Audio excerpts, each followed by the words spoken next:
The Gospel of John, King James Version, chapter 4.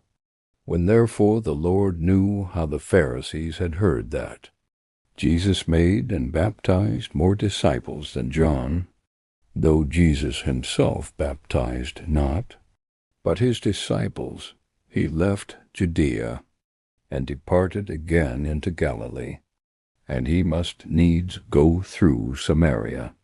Then cometh he to a city of Samaria, which is called Sychar, near to the parcel of ground that Jacob gave to his son Joseph. Now Jacob's well was there. Jesus therefore, being wearied with his journey, sat thus on the well, and it was about the 6th hour. There cometh a woman of Samaria to draw water. Jesus saith unto her, Give me to drink. For his disciples were gone away unto the city to buy meat. Then saith the woman of Samaria unto him, How is it that thou, being a Jew, askest drink of me, which am a woman of Samaria? For the Jews have no dealings with the Samaritans.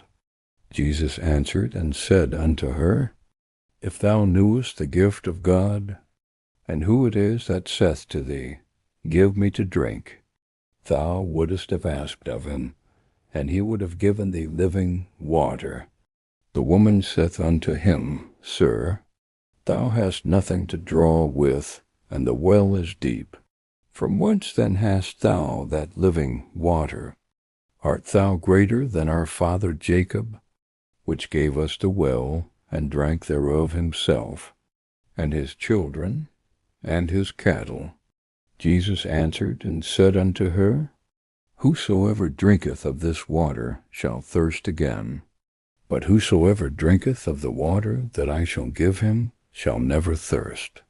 But the water that I shall give him shall be in him a well of water springing up into everlasting life.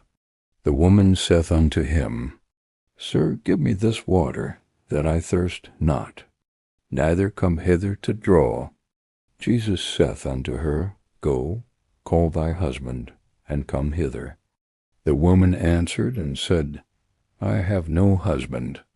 Jesus said unto her, Thou hast well said, I have no husband.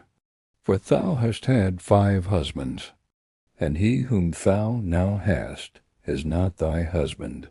In that saidst thou truly.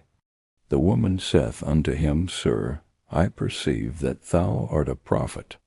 Our fathers worshipped in this mountain, and they say that in Jerusalem is the place where men ought to worship.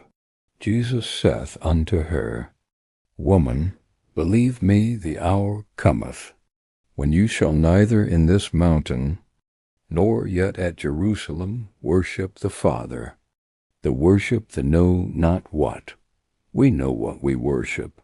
For salvation is of the Jews, but the hour cometh, and now is, when the true worshippers shall worship the Father in spirit and in truth. For the Father seeketh such to worship him.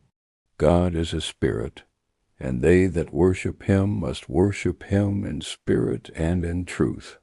The woman saith unto him, I know that Messiah cometh, which is called Christ. When he is come, he will tell us all things. Jesus saith unto her, I that speak unto thee am he. And upon this came his disciples, and marveled that he talked with the woman. Yet no man said, What seekest thou? Or why talkest thou with her? The woman then left her water pot, and went her way into the city, and saith to the men, Come, see a man, which told me all things that ever I did. Is not this the Christ? Then they went out of the city, and came unto him. In the meanwhile his disciples prayed him, saying, Master, eat. But he said unto them, I have meat to eat that ye know not of. Therefore said the disciples one to another, Hath any man brought him aught to eat? Jesus saith unto them, My meat is to do the will of him that sent me, and to finish his work.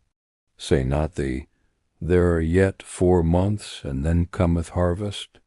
Behold, I say unto you, Lift up your eyes, and look on the fields, for they are white already to harvest. And he that reapeth receiveth wages, and gathereth fruit unto life eternal, that both he that soweth and he that reapeth may rejoice together. And herein is that saying true, One soweth, and another reapeth. I sent you to reap that, whereon the bestowed no labor. Other men labored, and ye are entered into their labors. And many of the Samaritans of that city believed on him for the saying of the woman, which testified, He told me all that ever I did. So when the Samaritans were come unto him, they besought him that he would tarry with them. And he abode there 2 days. And many more believed because of his own word, and said unto the woman, Now we believe, not because of thy saying, for we have heard him ourselves, and know that this is indeed the Christ, the Saviour of the world. Now after 2 days he departed thence, and went into Galilee. For Jesus himself testified, that a prophet hath no honor in his own country. Then when he was come into Galilee, the Galileans received him, having seen all the things that he did at Jerusalem at the feast. For they also went unto the feast. So Jesus came again into Cana of Galilee, where he made the water wine. And there was a certain nobleman, whose son was sick at Capernaum. When he heard that Jesus was come out of Judea into Galilee, he went unto him, and besought him that he would come down, and heal his son, for he was at the point of death. Then said Jesus unto him, Except ye see signs and wonders, ye will not believe. The nobleman saith unto him, Sir, come down ere my child die. Jesus saith unto him, Go thy way, thy son liveth. And the man believed the word that Jesus had spoken unto him, and he went his way. And as he was now going down, his servants met him, and told him, saying, Thy son liveth. Then inquired he of them the hour when he began to amend. And they said unto him, Yesterday at the 7th hour the fever left him. So the father knew that it was at the same hour, in the which Jesus said unto him, Thy son liveth, and himself believed, and his whole house. This is again the second miracle that Jesus did, when he was come out of Judea into Galilee.